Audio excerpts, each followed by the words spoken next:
Let's welcome up our next comic. Put your hands together for Dana Cat. Here she comes to us out. Coming in hot. There's like a weird gap in the stairs. Oh, yeah. Does anyone fall down those stairs? Because I almost did. Almost did. Yeah. Before coming over here, I went across the street and I won't say the name of the place because I don't want to embarrass them or anything. But I just went and sat down and the bartender's like, he hands me the menu. And then I said, oh, I'm not getting food. He's like, no, you need the drink menu. And I'm looking at him and I looked at him and I said, do I look like someone that orders off the menu? What the fuck's wrong with you? And I almost got here late because I had never seen this before. I don't know, you're talking about parking. Like, parking was on its own. Like, whatever is west of Westchester, that's where I parked. I'm hoping I don't get attacked by White Walkers because fucking Game of Thrones sucked. I don't want to be part of a bad ending of that. But, what the fuck was I talking about? Shit. I was gonna get here late. God damn, my fucking brain, ever since I overdosed on sleep meds, what the fuck? So I was driving here, and there is, I don't know, it looked like a fucking 1950s James Bond motorcycle, like Sean Connery's daddy sat on it or something, I don't fucking know. And he's over there with his sleeveless leather jacket, and he's thinking he's a badass, I don't know, and he's in the left turn lane, and then you got this fucking dump truck, right, parked, not right next to him, but like, they're kind of taking up the lane where you could drive through and you can't, and so the light turns green. They're sitting there talking to each other back and forth, and then the motorcycle guy decides that when the light turns green, I'm just gonna go straight, so then they do it again at the next light, and then the light turns green, and they turn red again, and I'm sitting there like, what the fuck is going on? Well, you know, they're like, obviously flirting with each other, and listen, like, I have had plenty of dicks and vaginas off my mouth, but that was the gayest shit I've ever seen. And then it wasn't any late. It wasn't that bad because I didn't have to pay for it, so it was free porn at the fucking red lights in Delaware. Like, Delaware's not very famous for a good reason when it comes to highways. You know, you got the penny truck that spilled and fucking, there was the raccoon that obviously got fucked to death while someone was choking it. Like, there's no way a raccoon's laying on the side of the road like this without having gotten choked to death. And, you know, you see shit like that and it's like, that raccoon was probably scratching and wanted to help. And then I got a little scared because I like to get choked. You know, like getting choked is fun. If you've never gotten choked, like, there's something wrong with you. Shit, I mean, me and a coworker today, we were talking about the fact that we're starting to act more normal, and I was like, uh-oh, I need to like hire someone to beat me with a belt. I need fresh trauma, I don't want to be normal. and then we were talking about the fact that we could probably charge people to do that, and then we could quit our jobs, we could do that maybe like twice a week. You know, charge them like $300 because it was probably worth $50 3 years ago, and inflation hits that market too. And the best part is if they want, I'll hit them back. Because I can share the trauma that I'm receiving. That's part of the circle of life. I mean, if you saw my bio for this promo, you know I'm gonna be the weirdest thing you've ever fucking seen. So you came at your own risk. Sorry. Oh God, I was a little disappointed coming out here though, because I don't know how close is Westchester to Philadelphia? Like, I always thought they were the same thing. You know, people would be like Westchester, and I'm like, isn't that just like a part of Philly? Like, is it like 3 blocks from the neighborhood or something? Westchester sounds pretty gay, but it's not. So how far is it? I'm just curious. We're on Gay Street. Yeah, well, but like Philly itself. Like, I'd say like 50 minutes without traffic. Oh my God! So I live closer to Philly than Westchester. I never knew that. I'm gonna have to start charging more in Westchester. You know, blowjobs in Westchester just went up. It's my tariffs. I'm gonna win this tariff war, okay? Gas is fucking expensive. expensive. You know what else is expensive? Is failed suicides. Don't do it. Don't do it. I mean, don't try it all. Don't try it all because, I mean, you know what happens? You know what happens?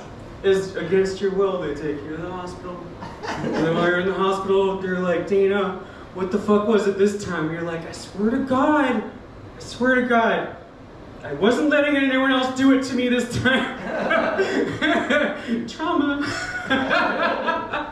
and then, you know, I detox, and then they're like, you're going back to the mental hospital, and I'm like, God damn it!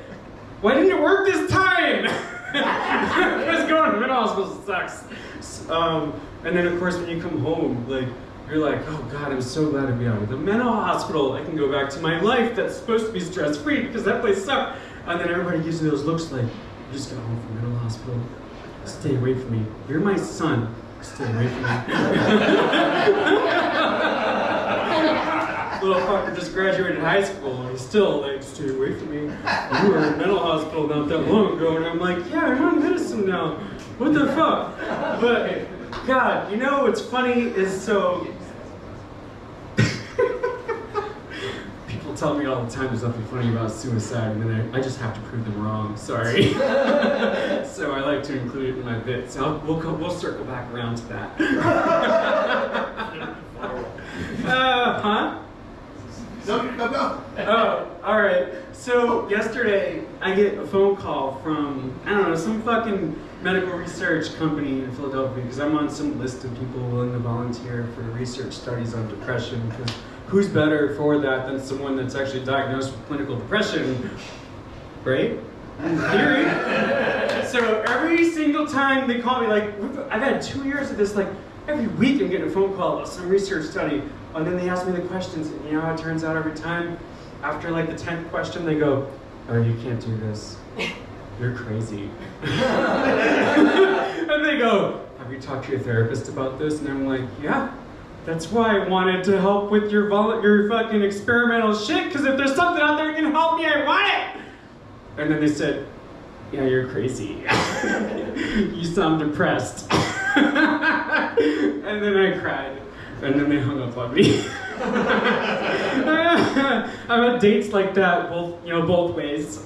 Like, I've cried and they hung up on me. They've cried and hung up on them. Like, I mean, shit, don't get too attached. Me speaking to myself, but also me to you. Don't do it. What shit. Fucking this guy John at Christiana Care. That motherfucker's the one that he's like, oh, so you're a comedian? And I was like, yeah. He's like, I don't know a lot of comedians that try to kill themselves. I'm like, do you know any comedians? Because I guarantee you, what are you, Michael Mack? Like, you're definitely a 3-timer.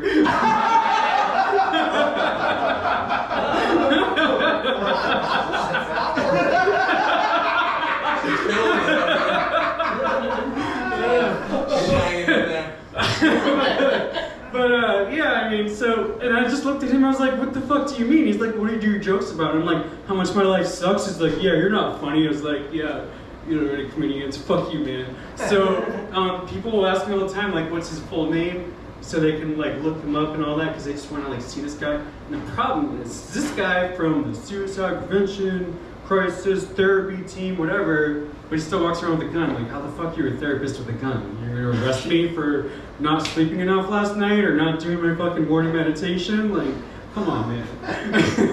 but that motherfucker, like, he just got me like telling me I can't be funny if I'm depressed. So I just, you know, why not keep making jokes about depression? Because isn't everybody a little bit depressed? Dark tone.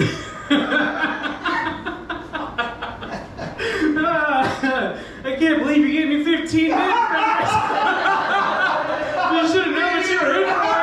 Back there, like, oh God, what did I do? I told you it was gonna be the weirdest thing everybody ever saw. And they probably went to Cirque du Soleil 3 times. Trust me, I am much weirder. I'm doing everything I can to not do weird shit on the floor right now. Anyone that's seen me do the open mics know that I tend to just like do weird shit on the floor. Sometimes I'm doing a dead raccoon impression. Sometimes I'm telling a story about the time I fell off a fence. It fucking hurt.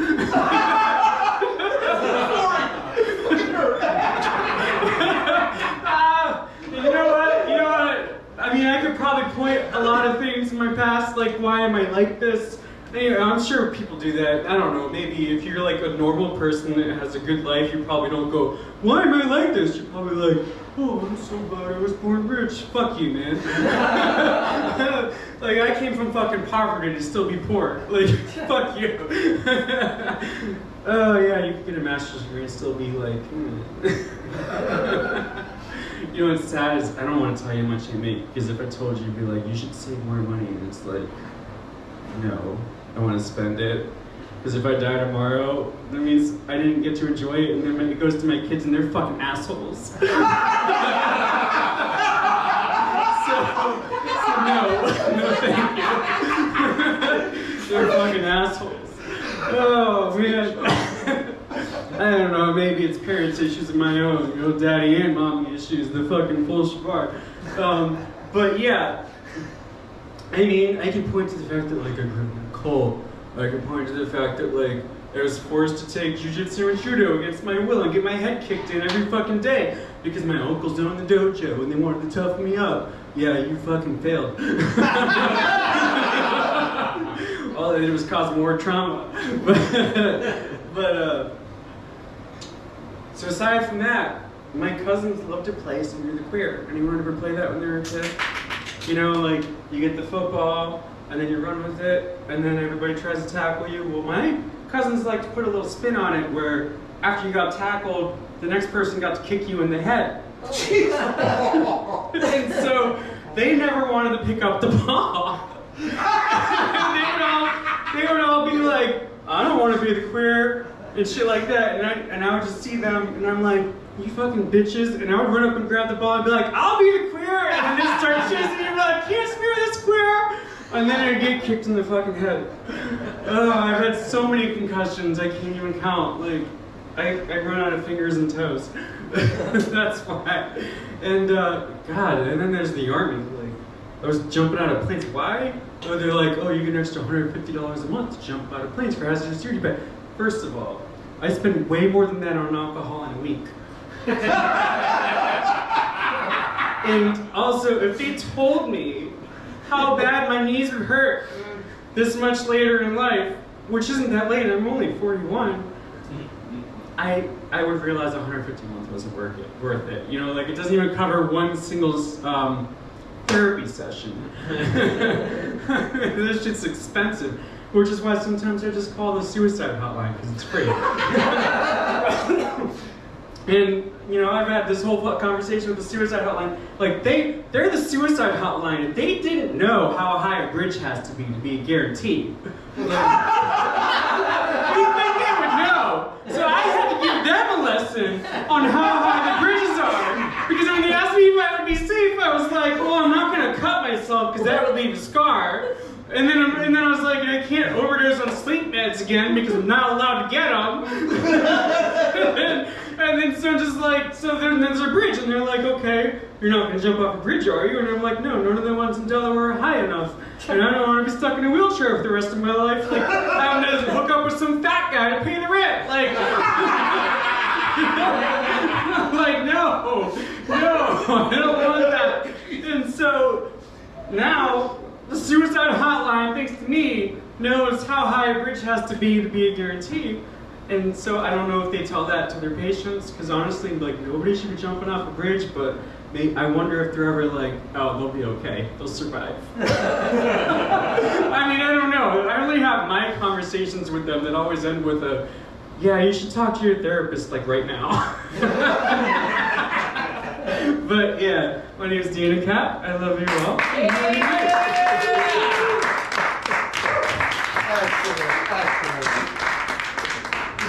Keep it going for Dana Cat. And if anybody here is interested in taking up Dana's blowjob offer after the show, I just want you to know that the line starts right here directly behind me.